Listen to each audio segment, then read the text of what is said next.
She will play it because she's a crazy reviewer, gamer. Hopefully this song is shorter for you guys because she thinks the last one was too long, but she still is a crazy cat lady, you gamer. Hopefully this is the last one because like before, I don't like singing these songs. CrazyCatLady Gamer Reviewer or Martha Butler does not own any trailers or pictures.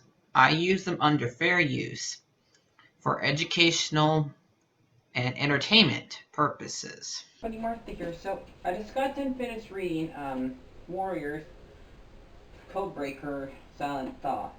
This one was really, really good. A really good read. Um, and I think this is a good follow up to the last one, which is the Lost Stars. And so, um, spoilers because I always do spoilers, but so I do give this book. This book is really good, so I do the rating later. But as you know, I always do spoilers when I talk about stuff.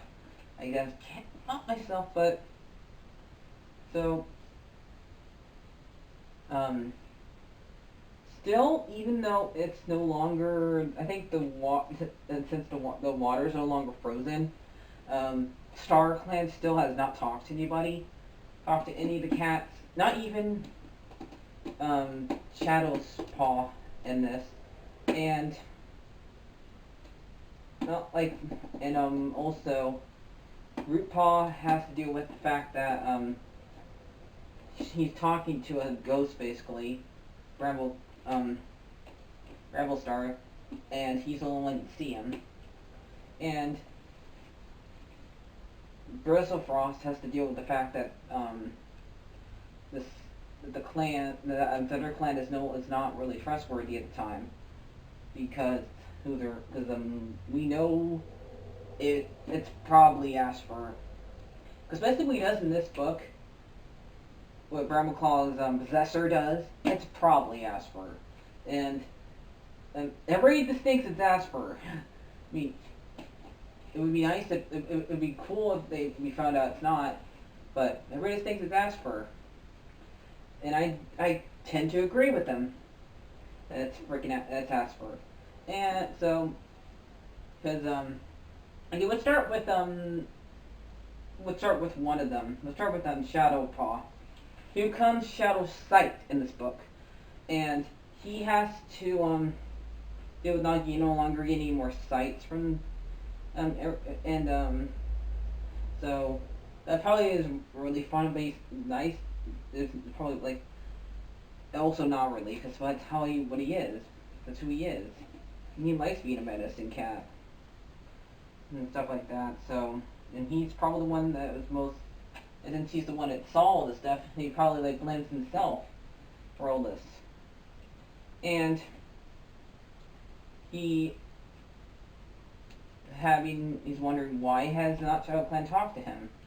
Shadow Clan have not talked to him or anybody. And a lot of the cats are panicking.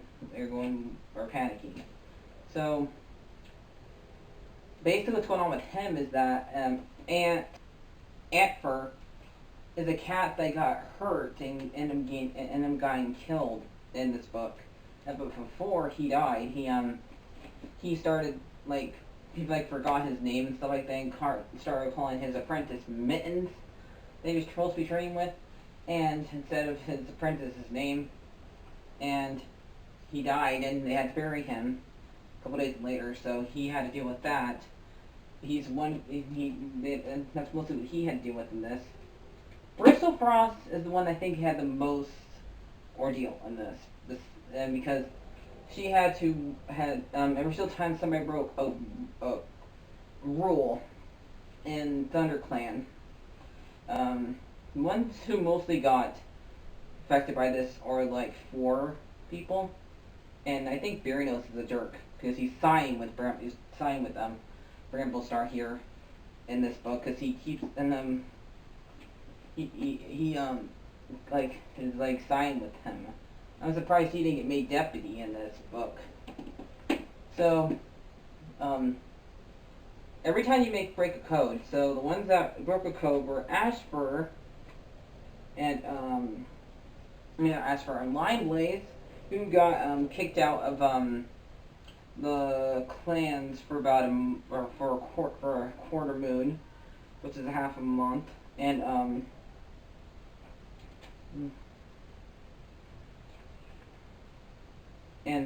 Spotfur was nobody was allowed to say her name, talk to her for about a quarter moon either.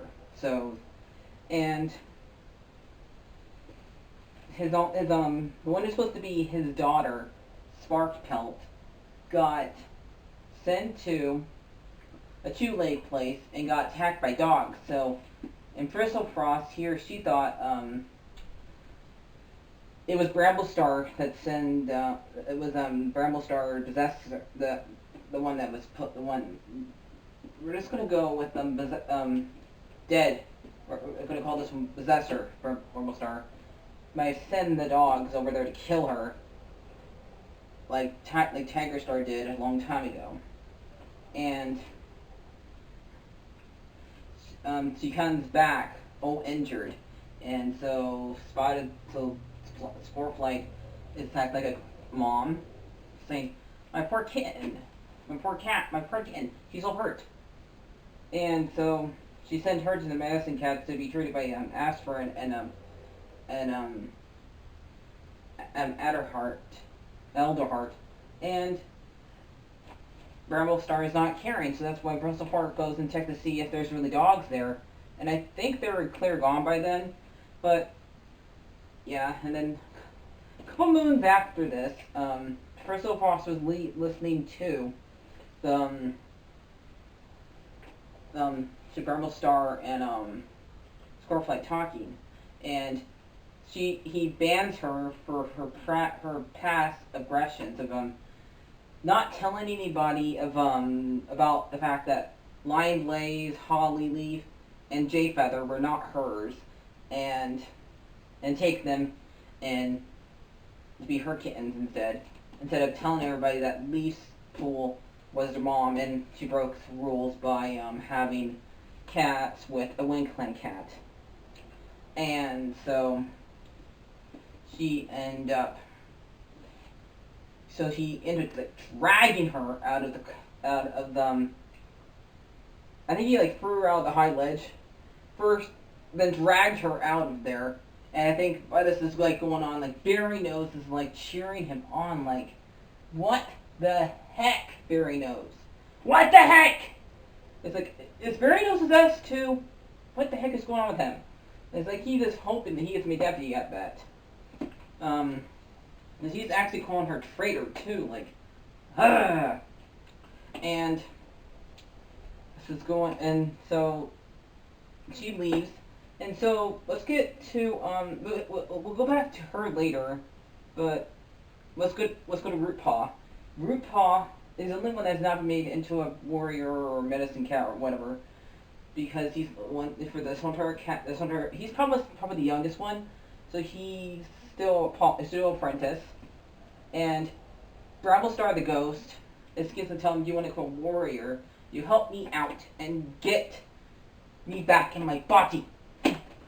So yeah, and eventually he tells Tree that he's seen a ghost, and Tree believes him. That's a good daddy. Yay, good daddy! He believes him, and he tells him you have to do that. You have to deal with this and help. And so eventually, he goes to talk to Shadowsight and Bristle and those two talk together eventually, and he also talks to Tigerstar. Also sees this. Tigerstar II also sees this, and he and all of them come with the idea to have them all talk to the medicine cats. And this is when Scoreflight comes to the comes to the Shadow Clan asking for sanctuary, and and I guess they give it to her, and so I know because let you know Sparkpelt did not die, so only one that's died in this book so far is Aunt Fur. That's the only one that dies in this book. So that might, because we don't. It ended on a cliffhanger. We're not there yet. So when they're gonna go talk to the medicine cats, Tiger Star the second asks Shadow Sight, just let Puddle Shine do this, okay? You don't have to go. You don't have to. Just let him do it. And he says, let me go. I have to do this, okay? So they both go, and Root Paws with them, and how this is described, because I'm going to read you the last page to this, because it's very horrifying. Okay? Okay, this is Shadow Shine this is Shadow Shine's doing with this. He rolled on his back and kicked out in his hind legs, but his attacker crunched against him, and the earth was with large, heavy steps, eyes flashed of Shadow Sight's maze, gazing him with hate. Shadow Sight froze, helpless, felt his claws at his throat. He gazed and felt the dig into his flesh. He thought it spun into dizziness and terror. The harder the claws dug harder. He mind weaked and fought the breath, plead with Star Clan for help, but there was no answer. The darkness closed around him. Now, also later on, you think this is also might be a dead cat, because earlier on it has something to do with the fact that they smell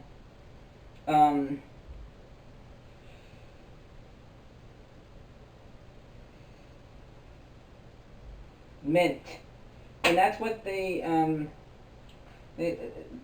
smell mint, and that's what the elders buried their cats with when they died. So this cat's probably dead. So it could be Aunt Fur coming out of the grave, or it could be Bramble Star, or it could be a bad Star Clan cat. Maybe it's Mudclaw, or maybe it's Hawk Heart. But apparently we do not know if Shadow Sight is okay or not. We don't know.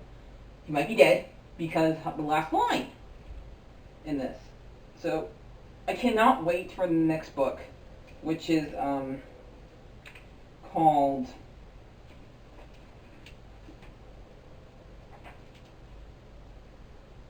is it in here? No, it's not in here, but I thought it would be in here.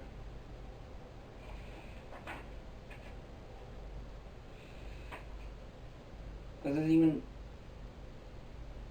talk about, well, here's all the books right here, but they're not naming ones that they're just naming the main series, but I'll look it up and put it on there, but I cannot wait for the next one. So, would I give it? Well, man, this was like one of the rare times I'm okay, but I think this is a little bit like a horror book for kids, this one is. So, it's perfectly okay for adults to read this one. It can be a little bit horrifying, and people always misjudge these books because of the covers. People need to stop misjudging these books, but yeah. So I give this book a 9 out of 10. Let me get my warrior. I'll use my elder and ask him what he thinks. What do you think, Sully? Well, it was spooky. Woo! I give it over bars and my tail. Yep. Okay, look for the next one, right? That's right. So